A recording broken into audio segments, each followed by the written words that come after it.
ከሱ ጋር እንነጋገራለን። እሱ አስገድዶሽ አይደለም አላስገደደኝ እኮ ነገርኩህ አይደል? እና እንግዲህ ምንድን ነው አላስገደደኝም፣ ግን እኔ በቃ ከሱ ጋር መኖር እፈልጋለሁ። አሁን ደግሞ ሽማግሌ መላክና ይሄን ያልካቸውን ስለ ስርዓቶች ማድረግ አልችልም። ምን እንደምታመጪ ይሻል። እጠፋለሁ። የምርሽን ነው? እጠፋለሁ።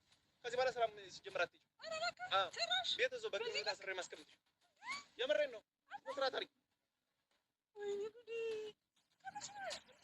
ጭራሽ በሰው ወጥቼ ጠፍቼ ነው የምከፍተኝ። እኔ ሰብሬ ነው የምጥልሽ። ሰብሬ ነው የምጥልሽ። ስነ ስርዓት ይኑርሽ። ሰላም እንዴት ናችሁ ቤተሰብ? ደህና ናችሁ? ስላልቻለን አብረን ቢያንስ አንድ ቤት አብረን መኖር ከቻልን ግን ችግር የለውም። አምሽቼ በመጣም ስራ ቢዚ በሆንም ቤት አገኘዋለሁ፣ አብረን እንሆናለን። ስለዚህ ልወጣ ነው ከቤት ብቻዬን ከእሱ ጋር ልኖር ነው። እሱን ልነግርህ ነው። ስራ ስላለኝ እኮ ነው። ያው ስራ ጠርቼ በስነ ስርዓት እየነገርኩህ ያለሁት አይደል?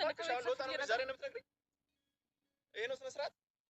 ስነ ስርዓት ስላለኝ ነው። ምን ማለት ነው?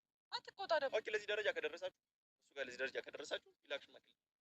አይችልም። እሱንማ ነገርኩህ። ሽማግሌ አሁን መላክ አይችልም። በዚህ ሰዓት አንቺ የምትወጪበት ሰዓት አይደለም። ስነ ስርዓት አድርጊ። እኔ እኮ ትልቅ ልጅ ነኝ። ምን ነው? አይ ስራ እየሰራሁ ነው። ስራ አለኝ፣ እኔም ስራ አለኝ፣ እሱም ስራ አለው። ግን ሽማግሌ ልኮ ደግሞ ትልቅ ሽማግሌ ሲላክ ትልቅ ነገር መደረግ አለበት። ያንን ለማድረግ ደግሞ አንችልም እኮ። ካልቻለ ይቀራል። ለምን ይቀራል? አብረን እንኖራለን። እስከዛ ድረስ አብረን እንኖራለን። ስነ ስርዓት አድርጊ። ስርዓት አድርጊ። አና ሰባብሬ እንደማስቀምጥሽ ታውቂያለሽ። ለምን ስነ ስርዓት አይኖርሽም? ማና ያብስራኔ በቃ በወጉ ማለት ነው። ከቤት ምትወጪ ልንገርሽ፣ አዳምጪኝ። በወጉ በማድረጉ በስነ ስርዓት ቤተሰብ ጋር ሽማግሌ ተልኩ። ከዛ በኋላ እነሱ ካልተስማሙ አይሆንም። ሲጀምር ስራ ስላለኝ ነው። ቆጠርቼም እኮ እየነገርኩህ ያለሁት አይደል እንዴ? ሳልነግርህ ጠፍቼ ብሄድ ስልክን አላነሳ ብለህ ታገኘኛለህ። የምርሽን ነው? ይሄን ያክል እንዴና ሳልነግርህ መሄድ ይችል ነበር። አንቺ ለምን ስነ ስርዓት አይኖርሽም? ለምን ስርዓት አትይዥም? ዞር በል እናትህ። ምን ነው ግን ያማል እንዴ? ጭራሽ ትመታኛለህ። ሰባብሬ እንደማስቀምጥሽ ታውቂያለሽ። ጭራሽ ከቤት ወጥቼ እሄዳለሁ ሲልሽ ወይኔ ጉዴ! ወይኔ ጉዴ! ጭራሽ ትመታኛለህ። ነግሬሻለሁ። ፊት የቀላ ገና ሰባብሬ ነው ማስቀምጥሽ። ምን ማለት ነው? አንተ በሌለበት ወጥቼ እሄዳለሁ ማለት ነው። አና አንቺ እኮ ለኔ ነው አደራ የተሰጠሽ። የኔ ኃላፊነት ነሽ አንቺ። ይኸውልህ እሱ ስለሆንክ እኮ ነው የነገርኩህ። እሱ ስለሆንክ እኮ ነገርኩህ እኮ ነገርኩሽ። ልጁን አስተዋውቂኝ። አስተዋውቅሃለሁ። ደውይለት አሁን ይምጣ። አስተዋውቅሃለሁ። ግን አብረን መኖራችን ግን ግድ ነው። ባስተዋውቅሽ ሽማግሌ ላክ። እኔም ልከለክልሽ እኮ አይደለም ሀና። ለምን ፍቅረኛሽ ለምን እንደዚህ ኖረሽ ባላፍቲውን እንደዚህ ድሃ ነው ምናምን እሱ ምን ሰው አይደለም።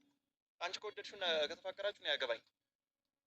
ከዛ በፊት ግን የሚቀድመው ሽምግልና መላክ አለበት። ከቤት ወጥተሽ ዝም ብለሽ አንቺ ሰው ቤት አትገቢ። እሱ ማድረግ አንችልም። ለምን አይችልም? በቃ ስለዚህ እስክትችሉ ድረስ ሰዓትሽን ጠብቂ። ለምን አልጠብቅም? መጠበቅ አልችልም። ይሄ እኮ የራሴ ህይወት ነው አይደል? የራሴ ህይወት ነው። ራሴ ወስናለሁ። ራሴ መወሰን እችላለሁ በራሴ ህይወት። አንተ አያገባህም። እሺ አና ስርዓት አድርጊ። ስርዓት አድርጊ። ነው ሰባብሬን ማስቀምጥሽ። ስርዓት አድርጊ።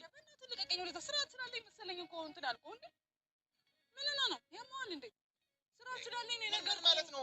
ቆይ ያውቃሉ ግን ይሄን ያውቃሉ ወይ? ጥሩ በቃ ልጅ እንደዚህ እንደደበደበው ነው እንደደበደበው ነው። ከሱ ጋር እንነጋገራለን። እሱ አስገድዶሽ አይደለም። ከኔ ጋር እንኑርብለሽ ነው። አላስገደደኝ እኮ ነገርኩህ አይደል? እና እንግዲህ ምንድን ነው? አላስገደደኝም፣ ግን እኔ በቃ ከሱ ጋር መኖር እፈልጋለሁ። አሁን ደግሞ ሽማግሌ መላክና ይሄን ያልካቸውን ስለ ስርዓቶች ማድረግ አልችልም። ምን እንደምታመጪ ይሻል። እጠፋለሁ። የምርሽን ነው? እጠፋለሁ። ከዚህ በኋላ ስራ ሲጀምር አትሄጂም። ኧረ እባክህ ጭራሽ ቤት እዛው እንደውም ትላለህ ብዬ ጠብቄ ነበረ። እሺ ፍላጎትሽ ከሆነ ስሜትሽ ከሆነ ልትል ትችላለህ ብዬ ነበረ በትንሹም ቢሆን። ግን አንተ ጭራሽ በጥፊ እና አታውቂኝም እንዴ? አና አውቃለሁ። ስማ እኮ እንደዚህ ይሽለኛል ብለሽ ነው የምትጠብቅሽ? ነው የጠራሽ? በትንሹም አሁን ወጣት ነህ፣ ያለውን ዘመኑን ትረዳለህ፣ ወጣት ነህ ምናምን ብዬ አስቤ ሊረዳ ይችላል በሚል ትንሽ ልትረዳ ትችላለህ ብዬ አስቤያለሁ። ይሄን እሺ ይለኛል ብለሽ አስበሽ ነው የጠራሽ? አታስፈራረኝ። እሺ ይለኛል ብለሽ ጠብቀሽ ነበር? ጠብቄ ነበር። እኔ አታውቂኝም ማለት ነው። ስለዚህ እኔ ስለማታውቂኝ ማለት ነው። አውቃለሁ ግን በቃ ሰው ነኝና ተስፋ አድርጋለሁ ይቀይራል ሰው ብዬ አስባለሁ። አንዳንዴ ደግሞ ስለምትወደኝም ስለምታስብልኝም በቃ ስሜቷን ልጠብቅ ብለህም ደግሞ ቢደብርህም እንዴ አምሽተሽ ስትገቢ ሁሉ ዝም የምልሽ እኮ ያ ሙሉ ነፃነት ስለሰጠሁሽ ነው። እኔ አትወጪም ከዚህ በኋላ የትም አትሄጃትም። ምን እንደምታመጪ ይሻል። እኔ እንዳንቺ የቀበጠ የለም አሁን ላይ። ኧረ እባክህ ገና መቅበጥ እንዴት እንደሆነ ገና አሳይሃለሁ። እንደውም አይደለም ሲጀመር እኔ ጋር የመጣሽው ይሄን ብለሽ ነው። ገብቶሻል? እዛ ቤተሰብ ስለማያስወጡሽ ስለማያስገቡሽ እኔ ነፃነት እንደምሰጥሽ ስለገባሽ ነው እኔ ጋር የመጣሽው። አሁን የነፃነት ሌላ ነገር ተጠቀምሽበት አንቺ። በቃ ነገርኩህ እኮ በቃ አሁን እኔ አሁን ከአንተ ጋር ክርክር አልፈልግም። ገባህ? ያልስራ ከአንተ ጋር ክርክር መከራከር ምናምን አልፈልግም። ጸጥ በይ። ከዚህ በኋላ ምንም ነገር ስትናገሪ እንዳልሰማሽ ነግሬሻለሁ። ከዚህ በኋላ ምንም አይነት ጭቅጭቅ አንቺ ጋር አልፈልግም። ማነው እኮ ጭቅጭቅ አይደለም። አንተን ወደ ጭቅጭቅ የወሰድከው እኔ ውሳኔ ነው የነገርኩህ። ወደ ጭቅጭቅ የወሰድከው አንተ ነህ። መረዳት ያልፈለግከው አንተ ነህ። እኔ ውሳኔ ነው ብለሽ አስበሽ መምጣትሽ እራሱ በጣም የምታሳዝኚው አንቺ ነሽ።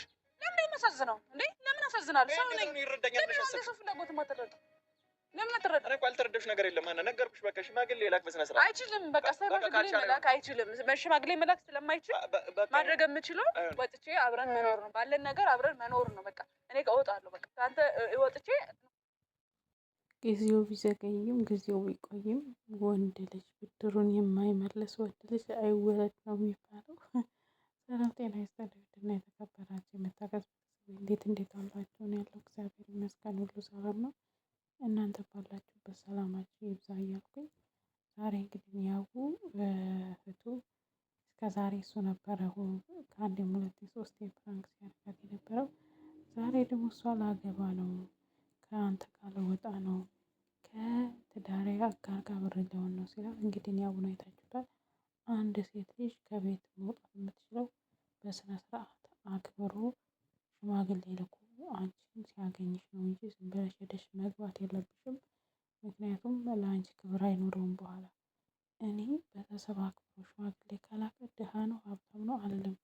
አንቺ ፍላጎቱ ካለሽ ያ የአንቺ ምርጫ ነው። ግን ቤተሰብ ቅድሚያ መከበር አለበት። ቤተሰብ ሲከበር ደግሞ አንቺም ትከበሪያለሽ፣ እኛም እንከበራለን ብሎ ማለት ነው። በጥፊ ልሷታል። እሷ ግን ብድሯን እየመለሰች ነው። እንደዚህ አይነት ነገር አታደርግም። ግን እንደዛ ያደረገውን የተረዳሁበት መንገድ ወንድሟ በጣም ነው የሚሳሳለት የሚወዳትም ማለት ነው። እና በዛ አጋጣሚ ቤተሰብ ሽማግሌ ልኮ ዳይት ሲያገኛችሁ እና ዝም ብላችሁ ሄዳችሁ በፍቅር ስትገቡ በጣም ይለያል። ይሄ ግን በቤተሰብ የሄደ ነገር አክብሯችሁ ወዷችሁ ይኖራል ማለት ነው። እና ውዶቼ በጣም አሪፍ ደስ የሚያስተምር ነው። በሱ ቀጥሉበት እላለሁ። እና ሀሳብ አስተያየታችሁን ላይክ፣ ሼር፣ ሰብስክራይብ፣ ኮሜንት አስቀምጡ። ወዳችኋለሁ። ያው ዛሬ ቆይቻለሁ፣ ዘግቼ ነው የሰራሁት። ያው ምንም ማድረግ አይቻልም፣ ይቅርታ እያልኩኝ ሁላችሁንም ውድ ቤተሰቦች አበረታቱኝ። ወዳችኋለሁ። ሰላማችሁ